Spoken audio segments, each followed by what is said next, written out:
Amen. Amen. On acclame pour le Seigneur. Alléluia. Alléluia. Acclame pour toi aussi. Alléluia. Alléluia. Le Seigneur, de plus en plus on se réveille. Alléluia. C'est ça, dans la maison de Dieu, on est libre. Il faut se réveiller, il faut ouvrir ton Dieu. Tu peux même te mettre à terre. Alléluia.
Quelques annonces, je souhaiterais rencontrer la sœur Elisabeth, Pastelina, l'ancienne Gabrielle à la fin du culte. Aussi, je souhaiterais rencontrer Pastelina, sœur Gisèle, sœur Parina et sœur Elisabeth à la fin du culte. Donc, je vais donner le nom. Donc, la première, c'est ce que j'ai cité, la deuxième, c'est ça. La sœur Amélie m'a appelé par 2 fois. Amen. Vous salue. Amen. Alléluia. Elle va bien, elle vient d'arriver avec son mari. Amen. Que tout va bien. Alléluia. Donc, ceux qui voudraient ce numéro, vous pouvez me contacter comme j'ai ce numéro.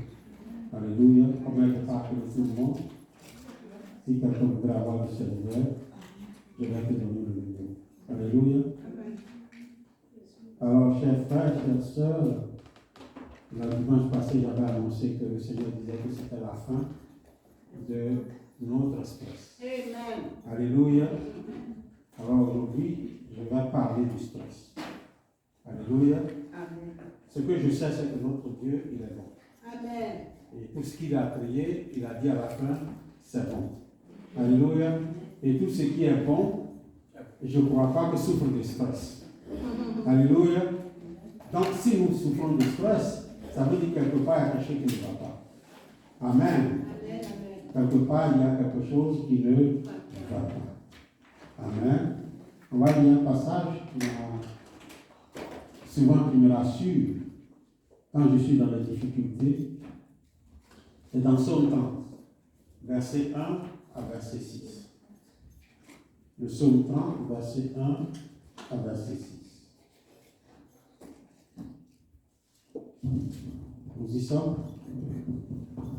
Psaume 30, verset 1 à verset 6. Amen.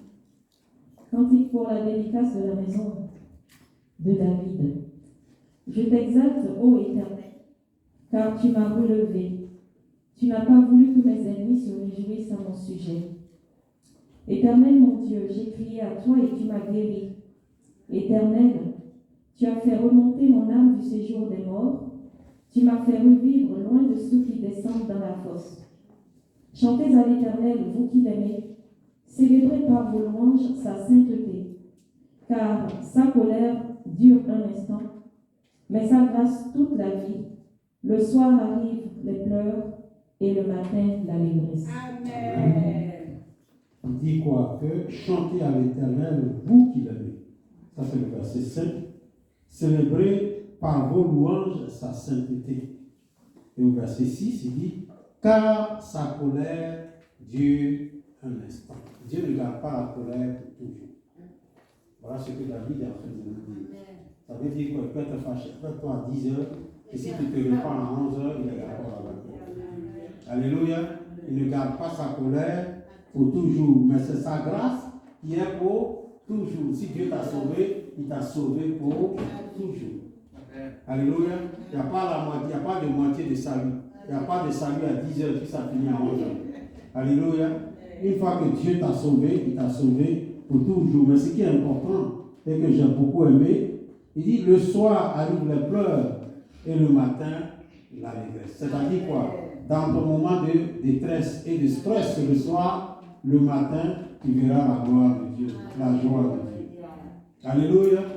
Alléluia. La gloire de Dieu n'est pas limitée par ce que tu vis, par le stress dans lequel tu es. Alléluia. Et souvent, les gens parlent de rideau. On dit Dieu ne travaille pas la journée. Il travaille toujours derrière le rideau. Vous voyez, quand on véhicule le tabernacle, où on rencontrait Dieu derrière le rideau. Et dans le noir, derrière le rideau, Dieu travaillait pour ses enfants. Alléluia.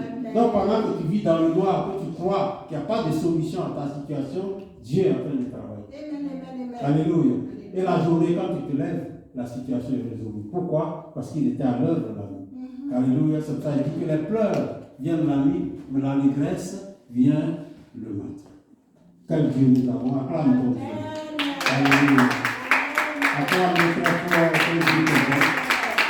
Alléluia. On va lire dans Matthieu. On va prendre 2 passages dans Matthieu.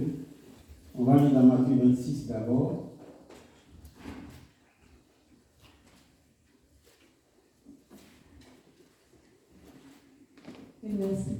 Matthieu 26, 36 à 41. Matthieu 26, 36 à 41. Là-dessus, Jésus alla avec eux dans un lieu appelé Gethsémani et dit aux disciples, asseyez-vous ici pendant que je m'éloignerai pour prier. Il prit avec lui Pierre et les deux fils Zébédée. Et les deux fils Zébédée. Les deux fils de Zébédée. Oui, on a dit Matthieu 26, 36, c'est ça? Oui, c'est ça. Ok. Il était sur le 37. Oui. Il prit avec lui Pierre et les deux fils de Zébédée.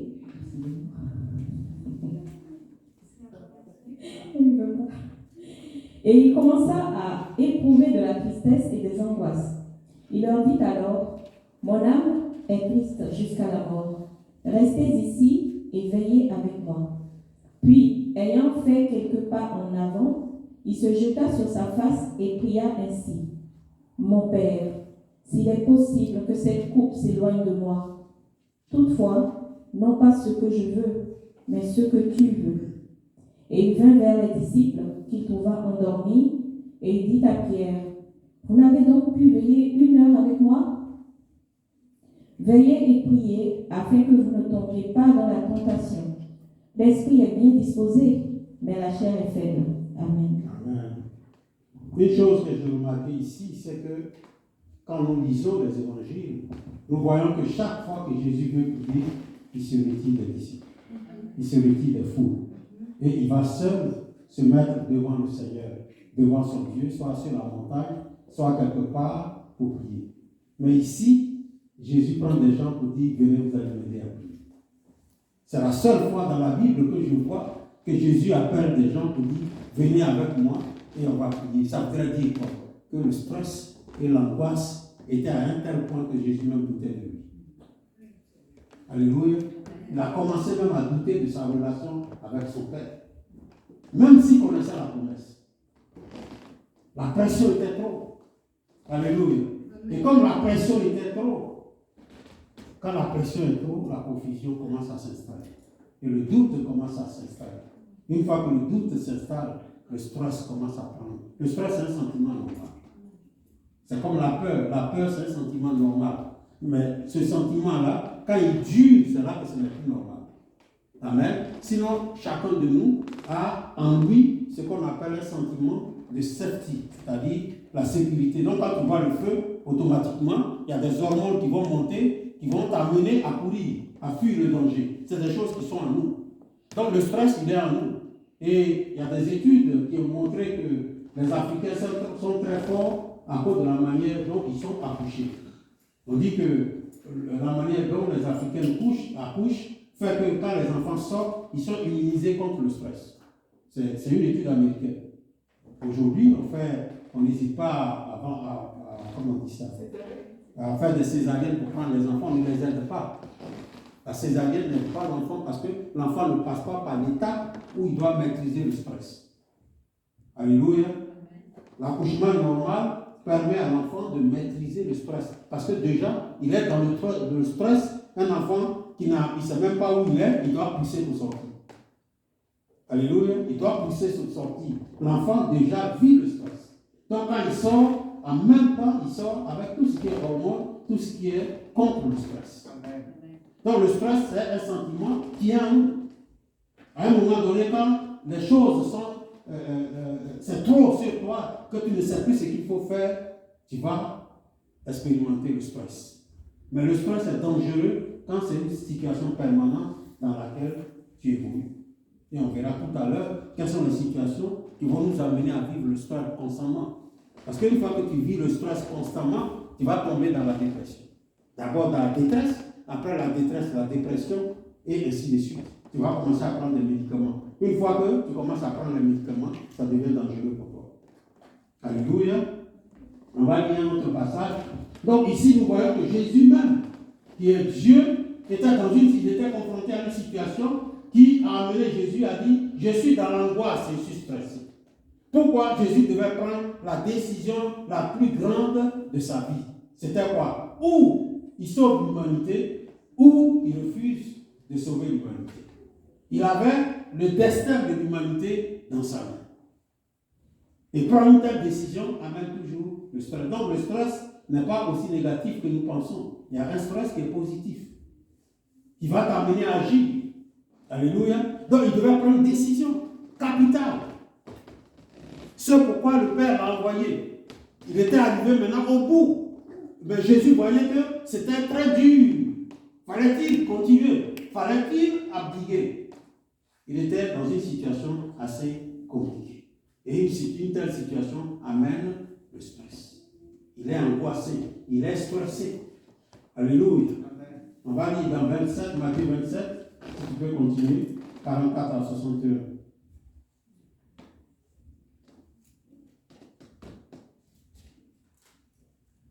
Matthieu 27, 44 à 61. Les brigands crucifiés avec lui l'insultaient de la même manière. Depuis la 6e heure jusqu'à la 9e, il y eut des ténèbres sur toute la terre. Et vers la 9e heure, Jésus s'écria d'une voix forte: Élie, Élie, lama sabachthani, c'est-à-dire, mon Dieu, pourquoi m'as-tu abandonné? Quelques-uns de ceux qui étaient là, l'ayant entendu dire, il appelle Élie. Et aussitôt, l'un d'eux courut prendre une éponge qu'il remplit de vinaigre, et l'ayant fixée à un roseau, il lui donna à boire. Mais les autres disaient, laisse, voyons si Élie viendra le sauver. Jésus poussa de nouveau un grand cri et rendit l'esprit. Et voici, le voile du temple se déchira en deux, depuis le haut jusqu'en bas. La terre trembla, les rochers se fendirent, les sépulcres s'ouvrirent, et plusieurs corps des saints qui étaient morts ressuscitèrent. Amen. Jusqu'à 62. Pardon. Étant sortis des sépulcres, après la résurrection de Jésus, ils entrèrent dans la ville sainte et apparurent à un grand nombre de personnes. Le centenier et ceux qui étaient avec lui pour garder Jésus, ayant vu le tremblement de terre et ceux qui venaient d'arriver, furent saisis d'une grande frayeur et dirent: assurément, cet homme était fils de Dieu. Il y avait là plusieurs femmes qui regardaient de loin, qui avaient accompagné Jésus depuis la Galilée pour le servir. Parmi elles étaient Marie de Magdala, Marie mère de Jacques et de Joseph, et la mère des fils de Zébédée. Le soir étant venu, arriva un homme riche d'Arimathée, nommé Joseph, lequel était aussi disciple de Jésus. Il se rendit vers Pilate et demanda le corps de Jésus. Et Pilate ordonna de le remettre. Joseph prit le corps, l'enveloppa d'un linceul blanc, et le déposa dans un sépulcre neuf qui s'était fait tailler dans le roc. Puis il roula une grande pierre à l'entrée du sépulcre, et il s'en alla. Marie de Magdala et l'autre Marie étaient là, assises vis-à-vis du sépulcre. Amen. Amen. Comme je le dis souvent aux gens, je dis, nous, on n'a pas vécu ces événements. On les dit. Vous voyez, c'est le narratif. Nous avons le narratif. Mais comme on a le narratif, on ne peut pas sentir les mêmes choses que ceux qui ont vécu les événements vis-à-vis ont vécu. Vous voyez ces dames, vous voyez ces jeunes hommes qui étaient jeunes, qui ont choisi de marcher avec Jésus parce qu'ils ont cru dans ce que Jésus leur a dit. Ils sont partis partout. Ils ont traversé la Galilée, Jérusalem, partout, prêché. Ils ont vu Jésus faire des miracles, restaurer des vies. Aller pêcher les Israélites qui étaient isolés, qui étaient abandonnés, les ramener dans le royaume de leur Père. Et voici qu'ils vont le voir agoniser sur la terre. Ils vont regarder leur leader. Alléluia. Ils vont regarder leur leader. Quelqu'un en qui ils ont cru, quelqu'un en qui ils ont mis leur foi. Ils vont le regarder agoniser sur la croix. Prendre le vinaigre, crier à son Père. Il va mourir comme un bandit. On va l'envelopper d'un pain et on va le foutre dans un cercueil, non pas de cercueil, mais dans un tombeau. C'était des grottes. On va le mettre dans un tombeau. Frère, si toi tu étais là, qu'est-ce que tu allais ressentir? Quelle tristesse. Je suis sûr que beaucoup se posaient la question, donc c'est la fin. Donc c'est la fin. Tout ce qu'on a fait, tout ça là, donc c'est la fin. Parce qu'il a donné l'espoir aux gens. Il a donné l'espoir aux pauvres. Il a donné l'espoir à ceux qui étaient abandonnés. Il leur a donné l'espoir. On l'appelait celui qui mangeait avec les prostituées, avec les pauvres. Il était l'ami de tous ceux-là à qui il avait donné espoir. Et il avait même donné l'espoir à Israël parce que le roi d'Israël était venu pour eux. Jésus était venu pour restaurer le royaume. Donc, beaucoup croyaient en lui. Le roi des Juifs est là. Il va récupérer notre royaume et nous donner le royaume. Quand nous lisons encore un peu loin, quand Jésus devait aller sur la montagne des Oliviers, quand il devait monter, que les disciples, il est parti, c'est devant eux qu'il est parti au ciel. Mais qu'est-ce qu'ils se demandent? Ah, mais tu t'en vas? Oui, mais et nous, on devient quoi? Parce que pour eux, le roi prend la place, ils sont notables. Alléluia, ils vont gouverner Israël. Alors toi, tu vas nous. Maintenant, tout le monde nous a vus. Tout le monde sait qu'on est ici. Tu vas nous laisser, puis ils vont nous persécuter après. Nous, on devient quoi? Quel stress. Beaucoup sont retournés à le péché. Beaucoup sont allés retourner. Ils ne peuvent plus aller chez les Romains pour dire je veux encore être payeur de taxes. Mais beaucoup sont retournés à aller faire ce qu'ils faisaient avant. Le stress total. Alléluia. Le stress total. Comment il faut gérer cette situation. Et frère, ce que je voudrais te dire, peu importe combien d'années tu as été chrétien, peu importe la foi que tu as, peu importe le poste que tu peux avoir à l'église, tu peux être pasteur, tu peux être juste balayeur de l'église, mais le stress là, il y a des situations qui vont t'amener à rentrer dans le stress. Alléluia. Ce n'est pas parce qu'on est chrétien qu'on peut échapper à cela. On verra qu'être chrétien c'est bon parce qu'il y a des remèdes pour le chrétien pour sortir de là. Mais tout le monde peut expérimenter le stress. Tout le monde peut rentrer dans un état de stress. Alléluia. Alors, qu'est-ce qui peut nous amener dans le stress? Premièrement, le mariage d'abord. On ne va pas loin. Alléluia. On ne va pas loin. La première des choses, c'est le mariage. Alléluia. Le mariage, c'est un gros stress. Vivre avec quelqu'un qui est un bébé, c'est du stress. Alléluia. Vous n'avez pas la même vision. Vous vivez ensemble, c'est du stress. Il y en a même, ils ont tellement de principes, là où on met les chaussures, là où on ne met pas les chaussures, c'est du stress. Tu n'as pas libre de vivre ta vie comme tu veux la vivre, comme tu l'as vécu chez tes parents. Alléluia. On va te donner des ordres. Tout ça là, c'est du stress. Alléluia. Le manque d'amour donne du stress. Tu vis avec quelqu'un, ou bien tu as un ami. Toi, dans ton cœur, tu aimes la personne, tu fais tout ce que... Mais en retour, il n'y a rien. Tu es stressé. Tu vas te dire, qu'est-ce que je fais? Comment je dois gérer cette relation? Les dettes. Alléluia. Quand il y a des créanciers qui t'écrivent tout le temps, tu es stressé. Alléluia. Même quand tu le vois de loin, tu crois que c'est vers toi et bien pour te demander. Alléluia. Des fois même, tu dis, est-ce qu'il m'a vu? S'il ne m'a pas vu, moi, je te calme. Alléluia. Le stress. La situation que nous vivons aujourd'hui, avant, nos parents vivaient dans la plantation. Ils n'avaient pas de problème. Mais aujourd'hui, on paye tout. Les factures sont payées, la maison doit être payée. Tout ce que tu fais, tu dois payer. C'est un grand stress. Parce que plus le niveau de vie augmente, le loyer et le salaire, lui, il n'augmente pas. Alléluia. Donc, tout constamment, on se pose la question de savoir comment est-ce que ça va se terminer demain. C'est ça.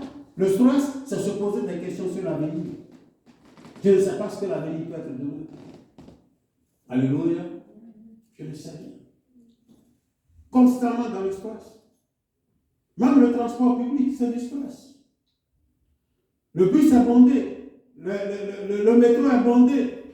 Tu ne sais pas qui va te donner un couteau dedans, tu ne sais pas. Qui va voler ton sac, tu ne sais pas. Tu es sous le stress, sous la pression totale. Frère, la vie d'aujourd'hui, c'est le stress total. Alléluia. Peu importe la foi que tu as. Peu importe ton niveau de chrétienté, ton niveau de spiritualité. Le stress, c'est le stress. Alléluia. Qui a dit qu'il n'a jamais eu de stress dans cette salle? Alléluia. Mais le stress, c'est quoi, normalement? Le stress, c'est un état pénible de dépression morale. Donc, quand on dit je suis stressé, c'est que moralement, il y a la dépression. Alléluia. Par rapport à une situation difficile, ou bien quelque chose que tu ne peux pas contrôler dans ta vie. C'est l'émotion, le stress. C'est quelque chose qui est en toi et qui surgit au moment où tu fais face à des situations très difficiles. On dit que c'est un état d'incapacité à éprouver de la joie et à montrer la gaieté. C'est-à-dire que tellement que les problèmes ont pesé sur toi, tellement que tu as vécu dans des situations pénibles, que tu as du mal à exprimer la joie. Alléluia. Ou la gaieté. Et souvent, ça se sent sur ton visage. Il y a des gens, on voit que ces gens-là ne sont pas heureux, ces gens-là ne sont pas contents, ces gens-là n'ont jamais expérimenté la joie dans leur vie.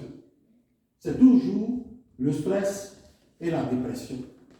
Et souvent on dit que le visage est toujours tombé, c'est-à-dire qu'au lieu que ta face brille, regarde vers le ciel, tu es toujours en train de regarder vers le bas. Ça c'est le signe. Alléluia.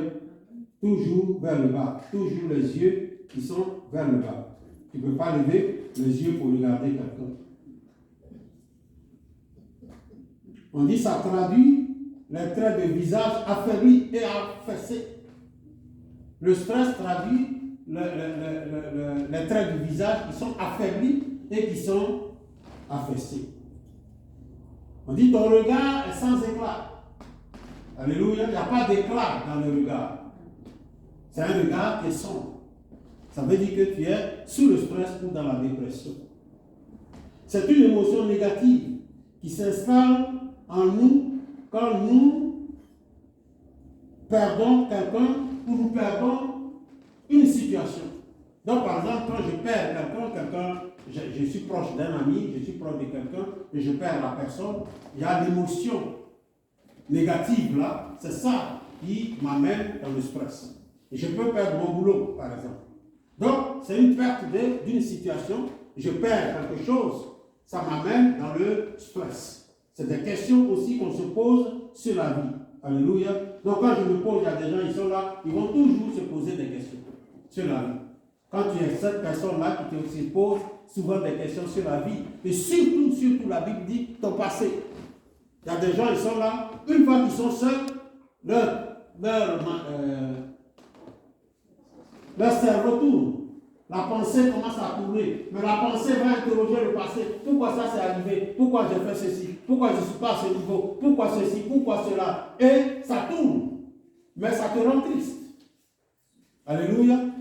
Ça te rend triste. Parce que le passé, elle ne luit pas. Alléluia. Le passé ne luit pas. Quand on étudie le deuil, on nous dit que ce n'est pas mauvais de penser à quelqu'un à qui tu étais proche et qui est décédé. Ce n'est pas mauvais. Mais ce qu'on te demande, c'est qu'il faut retenir ce qui est positif de la personne. Vous voyez? Il ne faut pas que le côté négatif prenne le dessus parce que ça va t'amener dans la dépression. Mais il faut toujours te focaliser sur ce qui était bon chez la personne. Ce que vous avez fait de bien ensemble. Alléluia. Donc le passé, c'est bon. C'est normal de revisiter le passé. Mais est-ce que ce passé-là, quand tu le revisites, il t'aide? C'est ça. C'est pour ça que Dieu nous dit dans Ésaïe 43, il dit viens, on va discuter.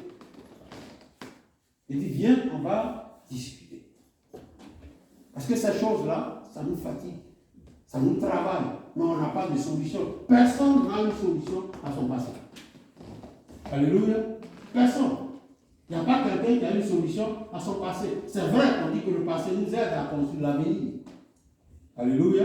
Mais ce qui est négatif qui te tue ne peut pas t'aider à construire l'avenir. Donc il faut voir dans le passé, c'est quel élément je dois prendre dans le passé qui peut m'aider à avancer. Alléluia. Très important. Dans 2 Corinthiens, chapitre 5, la Bible dit que toute chose est devenue nouvelle. Pour le chrétien, toute chose est devenue nouvelle. Le passé, c'est le passé. Alléluia. Le Seigneur dit de ne pas nous asseoir sur le passé. Parce qu'il dit, je suis prêt à faire de nouvelles choses. Donc si je suis assis sur le passé, Dieu me regarde. Alléluia. Dieu me regarde. Mais quand je m'ouvre à lui pour dire, Seigneur, je suis prêt pour les nouvelles choses, alors Dieu va commencer pour les nouvelles choses. Alléluia. Donc faisons très attention pour ne pas que le passé nous avoir la tristesse dans le cœur. Surtout pour ceux qui ont les enfants. Surtout pour ceux qui sont mariés. Parce que des fois, tu es là, et puis quand ces choses-là arrivent, tu deviens amer.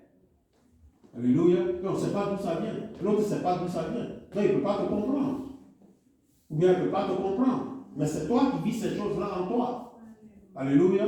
Et ça peut casser beaucoup de choses. Amen. Donc, cherchons la délivrance. Cherchons la guérison. Si tu sais que ces choses-là t'affectent beaucoup, cherche la guérison. N'essaie pas de rester là-dedans et t'asseoir là-dedans. Alléluia. Notre Dieu, il est bon. Amen. Amen. On va lire Samuel, verset 22. 1 Samuel, verset 22.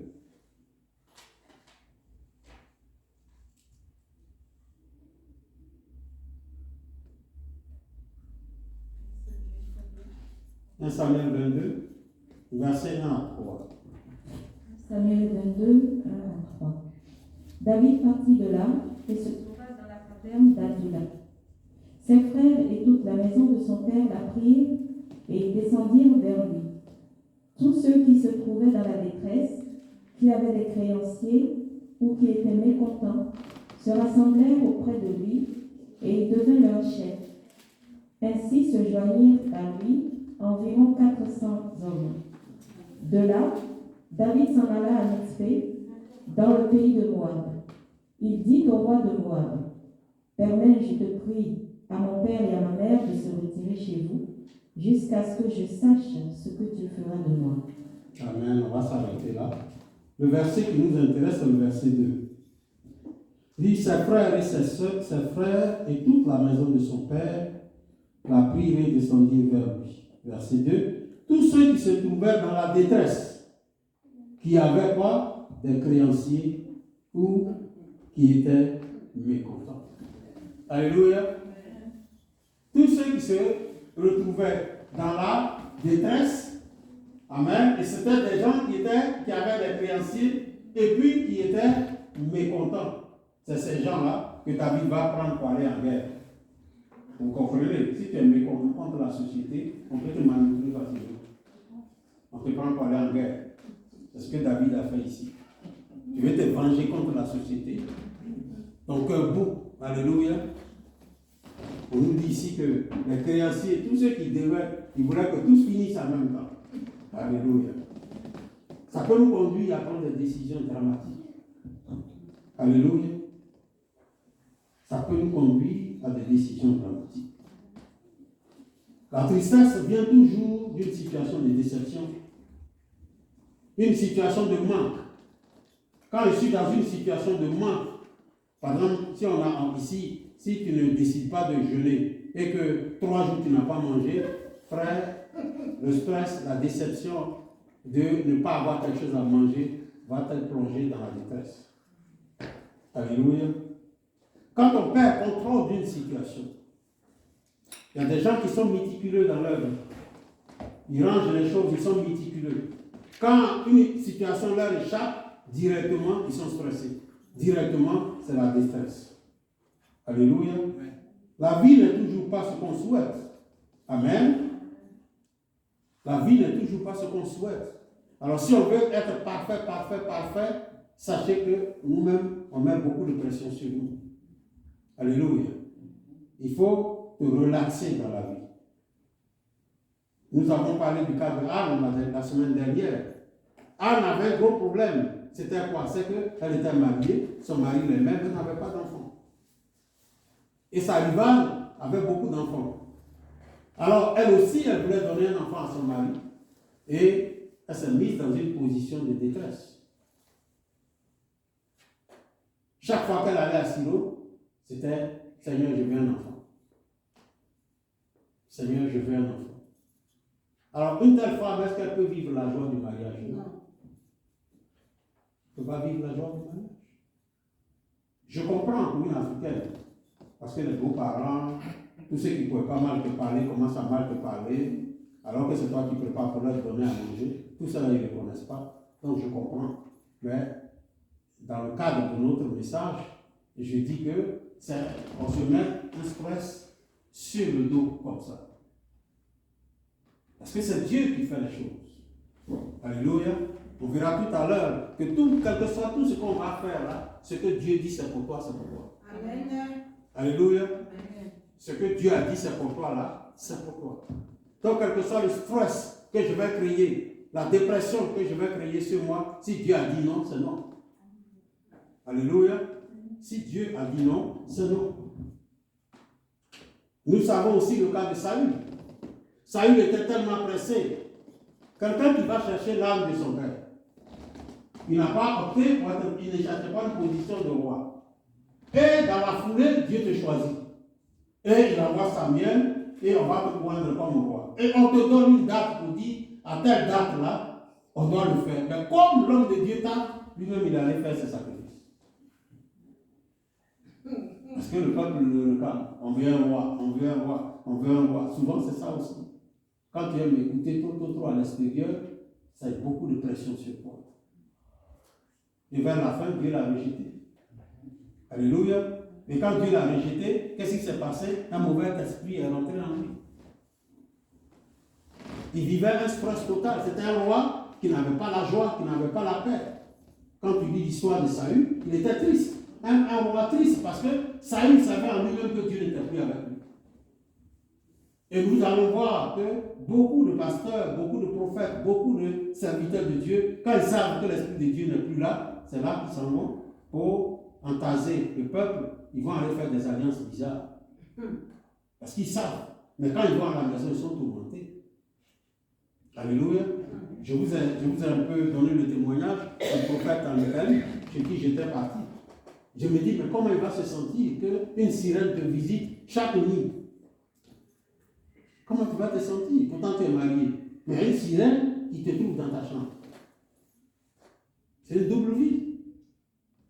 Peut-être que la femme ne sait pas qu'il y a la visite de la sirène dans la maison. Il vivait dans un tour, il me dit, j'ai besoin d'aide. Quand quelqu'un dit j'ai besoin d'aide, c'est que ça ne va pas. Mais pourtant, le dimanche, quand il vient, il met la main sur les gens qui tombent. Alléluia. Il impose la main aux gens et puis les gens tombent. Il fait semblant. Alléluia. Faisons très attention. Alléluia. Un changement brutal peut envoyer le stress. Pour ceux qui travaillent pour des compagnies, par exemple, tu viens le matin, on te donne une lettre, on dit on t'a affecté dans une autre vie, alors que tu as une famille. Ça va t'envoyer un gros stress. Comment je vais gérer la situation? Qu'est-ce que je dois faire? Ça peut ne pas être le boulot, mais ça peut être un changement brutal dans ta vie. Pour les femmes, on appelle ça le post-stress. Quand les femmes accouchent,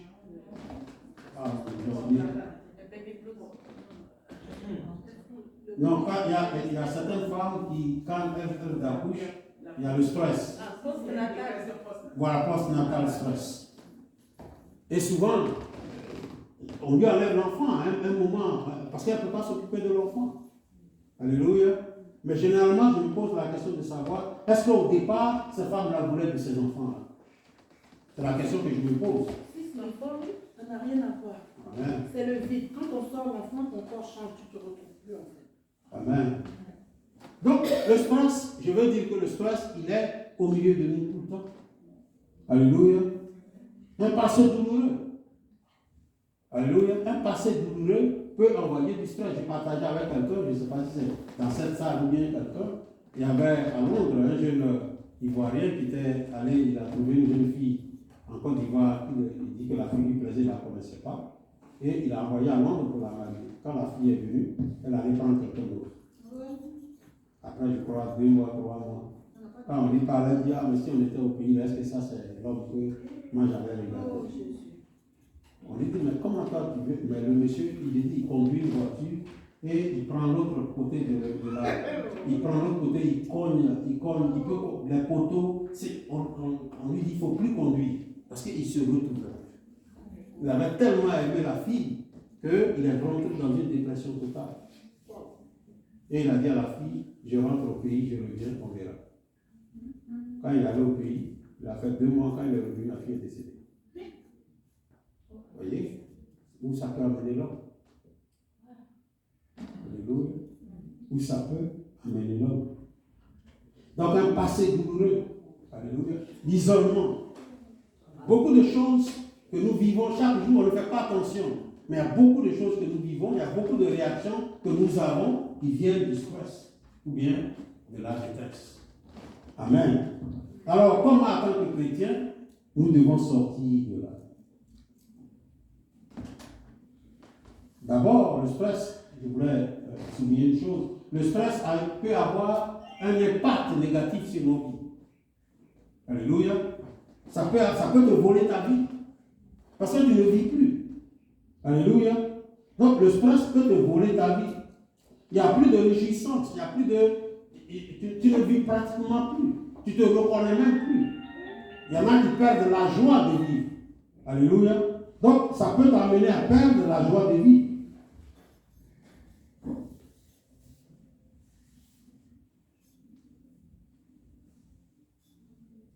Le stress peut t'amener à être dépendant des stupéfiants. Pour dormir, tu prends le médicament. Pour faire ceci, tu prends le médicament. Il y en a même, ils ont un battement de cœur qui n'est pas normal. Quand tu commences à être beaucoup stressé, tu sens ça dans ton cœur. Alléluia. Tu sens qu'il y a des douleurs. Tu ne sais pas d'où les douleurs viennent, mais ces douleurs-là affectent ton cœur. Alléluia. Amen. Tu ne sais pas maîtriser ton propre téléphone.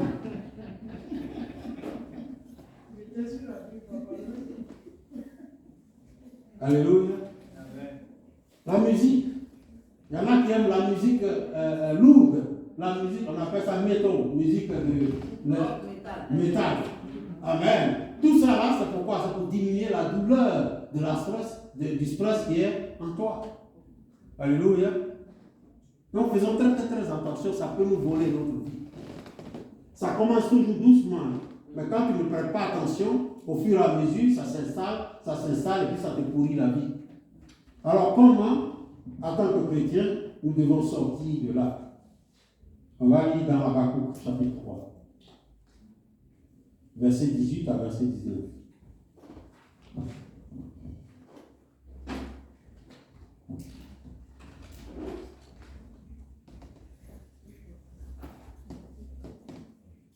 Habakkuk 3, 18 à 19. Toutefois, je veux me réjouir en l'Éternel, je veux me réjouir dans le Dieu de mon salut. L'Éternel, le Seigneur est ma force. Il rend mes pieds semblables à ceux des riches, et il me fait marcher sur des lieux élevés, au chef des chants avec instrument à cordes. Amen. Amen. Je vois que c'est un chant. Alléluia. Je veux me réjouir dans le Dieu de mon salut. C'est ça? Amen. La première des choses pour sortir du stress, sinon de la dépression, c'est il faut dépendre du Seigneur. Il dit la joie du salut. Le chrétien, ce qui tient la force d'un chrétien, c'est la joie du salut. C'est ça la force d'un chrétien. Alléluia. N'abandonne pas. Ce n'est pas parce que tu as le stress que tu vas abandonner ton Seigneur. Parce que ta force, c'est à partir de là.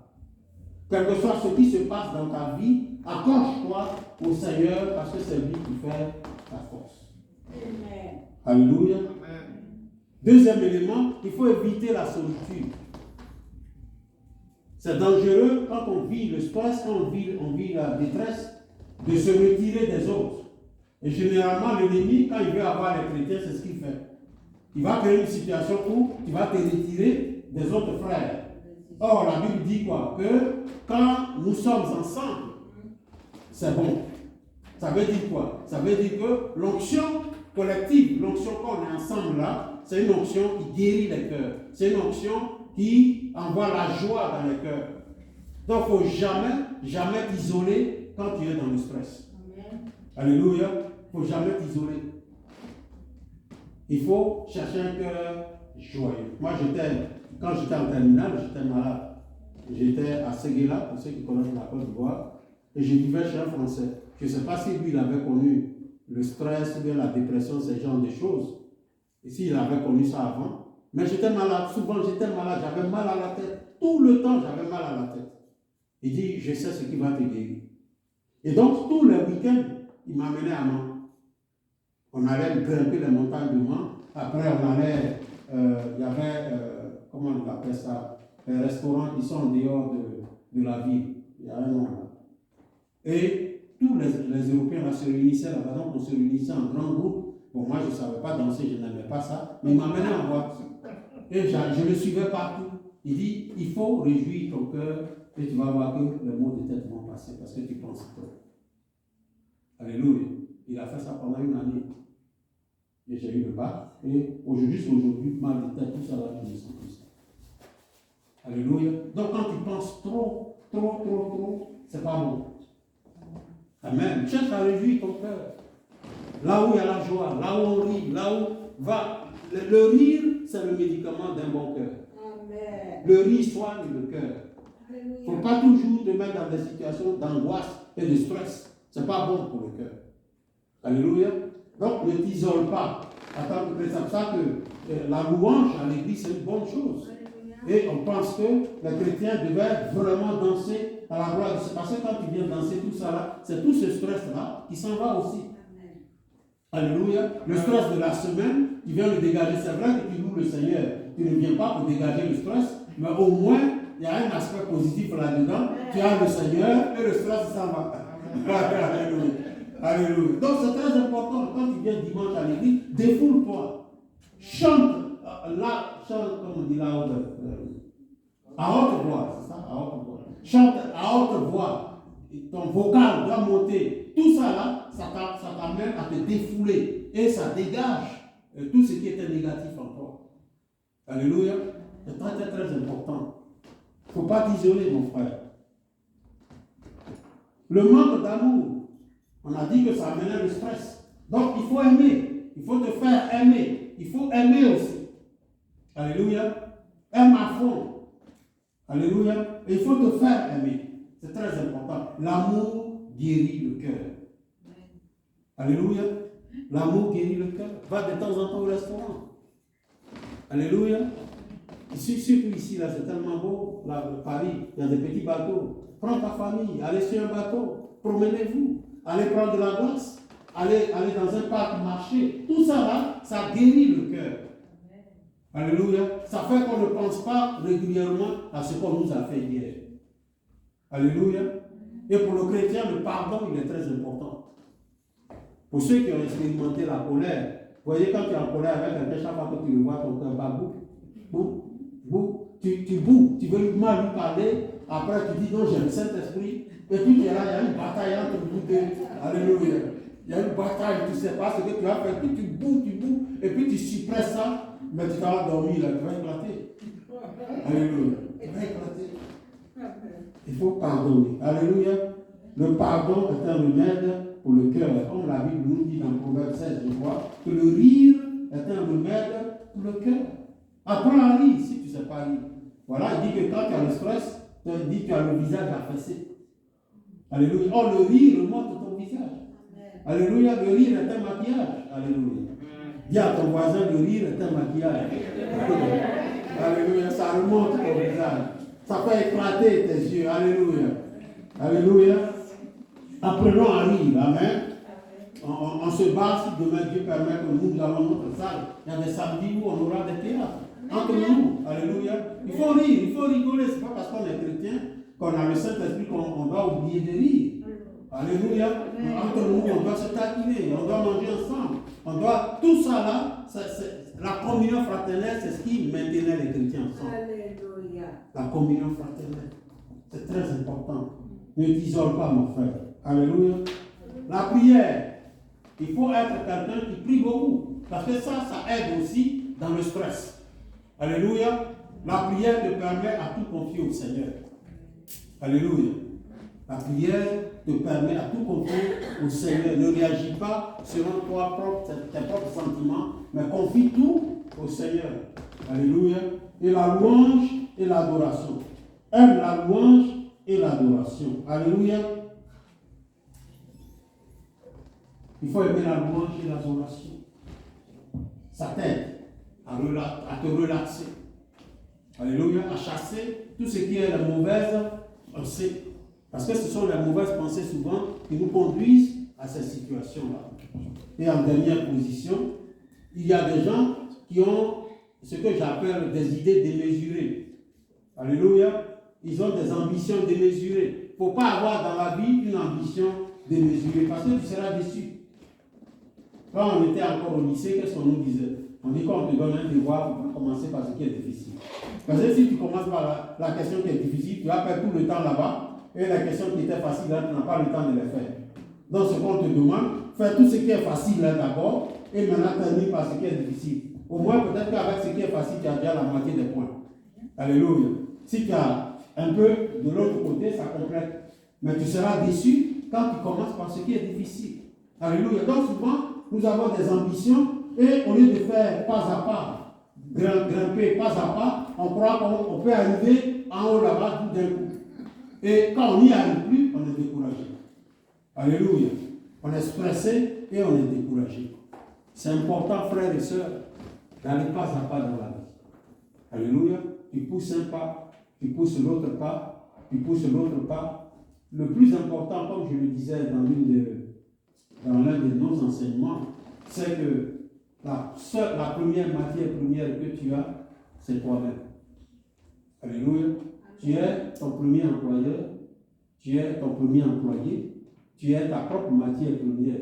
Donc, si demain tu ne fonctionnes plus là, c'est fini. Ta vie est arrêtée. Ou elle est bougée automatiquement. Je vais vous dire une chose. La Bible nous dit quoi? Que la victoire a beaucoup de pères. Mais la défaite, il n'y a pas quelqu'un. Ça veut dire quoi? Les mêmes personnes qui rient aujourd'hui avec toi, les mêmes personnes qui viennent manger chez toi, les mêmes personnes, si demain tu es malade, tu ne vas plus les voir. C'est ça le problème. Donc, la première des choses que tu dois faire, c'est de ta santé d'abord. Alléluia. Tu dois maintenir ta santé. Quand on parle de santé biblique, ce n'est pas la santé physique seulement. Il y a la santé psychologique, il y a la santé morale, il y a la santé financière. Il y a beaucoup de choses quand on parle de santé. Mais fais tout pour être en bonne santé. Garde-toi en bonne santé pour avancer. Alléluia. Le stress, ce n'est pas une bonne chose. Alléluia. Quand il est positif, c'est-à-dire que quand ça te pousse à prendre des décisions, à faire des choses, c'est une bonne chose. Mais quand le stress commence à durer 3 jours, 4 jours, 5 jours, pose-toi des questions. Alléluia. Et cherche en même temps à régler ça. Nous avons des mamans à l'église. Vous avez des amis qui sont chrétiens. Parle avec eux, prie avec eux. Tu dis, j'ai une situation qui me fatigue là, prions. Demandons au Seigneur pour que le Seigneur dégage cette situation. Ou bien ce sentiment-là me fatigue, il faut que ce sentiment-là parte. Ne laisse pas le sentiment grandir. Alléluia. Car le stress, ça va aboutir sur la dépression. Et quand ça devient la dépression, c'est très dangereux. Parce que la dépression, tu vas chez ton médecin, automatiquement, il va te donner un médicament. Et ces médicaments, on ne guérit pas la dépression. Je n'ai pas encore vu quelqu'un qui peut sortir de la dépression. Mais pour sortir de la dépression, il faut faire des activités, la natation. Il faut faire des activités qui vont enlever cette situation-là, qui va enlever ça dans ton esprit. Alléluia. Donc c'est très, très, très important de garder ta santé. Ce que je voudrais vraiment conseiller à chacun de nous, garde ta santé. Amen. Alléluia. Ne mets pas ta santé, la vie là, ce n'est pas nous tous, ce n'est pas toi seul qui souffre. Peut-être même qu'il y en a qui souffrent plus que toi. Alléluia. Quand je marche dans la rue, sur les ponts, et je vois des vrais Français qui sont là-bas, je dis, moi, ah bon? Ah bon? Donc pour le fait que j'ai une maison, je dois remercier le Seigneur. Parce que quelqu'un qui est chez lui et qui n'a pas de maison, toi qui es étranger, qui as une maison, tu dois dire Seigneur merci. Alléluia. Tu manges à ta faim. Il y a combien de chômeurs? Près de 2 millions de chômeurs. Mais dans les 2 millions de chômeurs, là, tu n'es pas dedans. Amen. Tu dois remercier le Seigneur. Il faut avoir un cœur de gratitude. Alléluia. Il ne faut pas te mettre là pour dire non, mais je n'ai pas encore ça. Je n'ai pas encore. C'est ça qui fait que souvent on vit mal. Parce que plus on croit que ce qu'on n'a pas là est important, plus ça gâte notre vie. Prenons les choses graduellement. Aujourd'hui, le Seigneur te donne ça, sois reconnaissant. Demain, il va te donner autre chose, sois reconnaissant. Jusqu'à ce que le Seigneur, qui sait ce dont tu as besoin, va t'établir. C'est Dieu qui établit. Alléluia. C'est Dieu qui établit. Amen. Donc voici, frères et sœurs, ce que j'avais à partager. La semaine prochaine, le Seigneur veut qu'on parle du Saint-Esprit, donc la joie du Saint-Esprit. Alléluia. Donc on parlera de la joie du Saint-Esprit. Et je souhaite que chacun de nous gêne le dimanche. Alléluia. On va passer la moitié même du temps dans les champs, il faut que la joie rentre dans notre cœur. Alléluia. Le Seigneur ne veut pas voir nos visages qui s'affaissent. Alléluia. Alléluia. Il veut qu'on ait des yeux des éclats des yeux. Alléluia. Alléluia. Il veut que nos visages brillent. Alléluia. Alléluia. Et souvent, ce n'est pas l'argent qui fait briller le visage. C'est la joie dans le cœur. Alléluia. Et notre Dieu, c'est un Dieu de joie. Il veut nous donner la joie. La joie de vivre, la joie de le servir. Alléluia. Apprécie ce que tu as, ça va aller. Alléluia. Sois béni. Et que la grâce de notre Dieu soit sur nous. Amen. On va se lever, on va prier. Comme il a dit que c'était la fin de la période de stress. Amen. Donc on va prier, on va lui dire que Seigneur, que toute situation qui m'amène le stress va prendre fin. Alléluia. Nous prions. Père, nous te bénissons, Père, nous te glorifions, car tu es notre Dieu.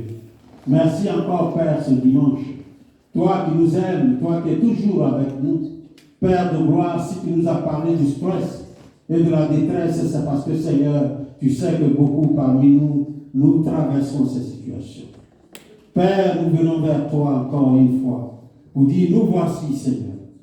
Seigneur, certainement que nous traversons beaucoup de situations qui nous entraînent, Seigneur, dans cet état de stress et de détresse. Seigneur, agis et délivre-nous, Père. Ô Roi de gloire, agis et délivre-nous. Seigneur, agis et délivre-nous. Père, toute situation qui amenait le stress, toute situation qui amenait, Seigneur, ô Dieu, la détresse, Père, agis, ô Dieu de gloire. Père, agis, ô Roi de gloire. Père, nous avons parlé de la joie. La Bible dit que, Seigneur, la joie de l'Éternel, c'est ce qui fait notre force. Père, donne-nous la joie, ô Dieu de gloire. Là où, Seigneur, nous avions manqué de joie, donne-nous la joie. Donne-nous la joie, Seigneur. Donne-nous le sourire, ô Dieu. Oui, Seigneur, amène-nous à l'état d'enfant pour jouer comme des enfants, pour rire comme des enfants, Seigneur, pour, Seigneur, apprécier la vie. Agis, Seigneur de gloire. Agis, ô Roi de gloire. Si quelqu'un parmi nous traversait une situation de stress ou de détresse, ou d'anxiété, Seigneur, nous prions afin que, Seigneur, tu délivres la personne maintenant dans le puissant nom de Jésus. Nous parlons à tout état de stress, de dégager maintenant. Nous parlons à tout état de détresse, de dégager maintenant dans le puissant nom de Jésus. Père, agis au milieu de nous. Père, agis au milieu de nous. Tu connais nos cœurs, tu connais nos pensées. Père, ô Dieu de gloire, si quelqu'un ruminait son passé, si quelqu'un était bloqué, parce que Seigneur, il y avait eu trop de difficultés dans le passé, ô Dieu, agis maintenant. Agis maintenant. Tu as dit dans Ésaïe 43 que tu veux faire de nouvelles choses, ô Dieu. Que tu veux faire de nouvelles choses, mais de laisser le passé. Seigneur, je prie que nous laissions notre passé derrière et que, Seigneur, tu avances avec nous dans ces nouvelles choses, ô Dieu de gloire. Merci pour tout ce que tu fais, Seigneur. Béni soit ton Saint. Dans le puissant nom de Jésus, nous avons prié. Amen.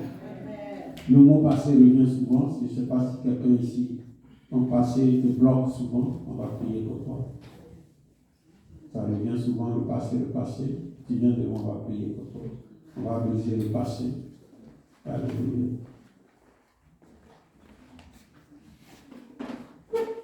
Alléluia. Savons Dieu, tu peux avancer. Amen.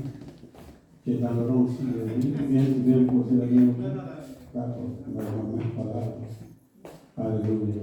Claudine, tu peux lui jouer un chant pour nous. Merci, Seigneur.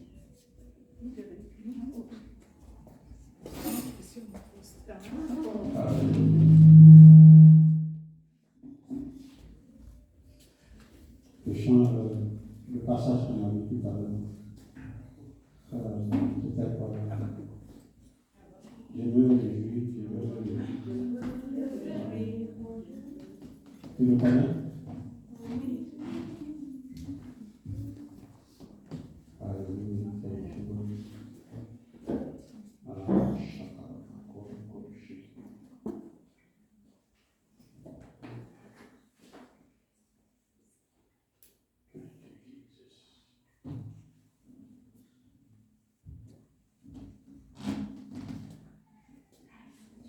vient toi-même dans ton cœur. Tu vas mettre ton passé devant le Seigneur. Tu dis, Seigneur, voici mon passé. Alléluia. Seigneur, voici mon passé. Seigneur, voici